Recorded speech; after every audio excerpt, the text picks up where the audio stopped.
শুভ রথযাত্রা বন্ধুরা। আজকে আমি মালপোয়া বানাবো। আজকে রথ, তাই মালপোয়া বানিয়েছি। 1 কাপ ময়দা নিয়েছি, 1 বাটি সুজি নিয়েছি, হাফ বাটি চিনি নিয়েছি, সামান্য আমের রস নিয়েছি।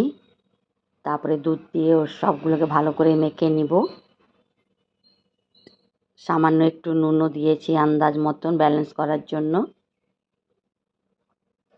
তারপরে সামান্য মৌরি দিয়েছি। ভালো করে মেখে 10 মিনিট ঢাকা দিয়ে রেখে দিব। এই 10 মিনিট পরে এইভাবে গোলাটা হয়েছে। ভালো করে গুলে নিয়ে বাটারটাকে কড়াইয়ে তেল গরম করে নিব। তেল গরম করে ওটার মধ্যে ছেড়ে দিব চামচ করে।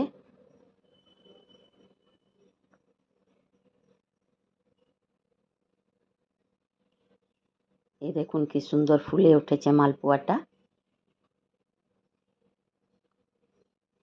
এইভাবে আপনারা বানান। সবাই রথযাত্রা পালন করুন। সবাইকে শুভ রথযাত্রা। রথযাত্রার দিনে মালপোয়া, পাঁপড় ভাজা, পকোড়ি সব খেতে খুব ভালো লাগে। আপনারাও বানান। এইভাবে আমি বানিয়েছি। কেমন হয়েছে জানাবেন। জয় জগন্নাথ।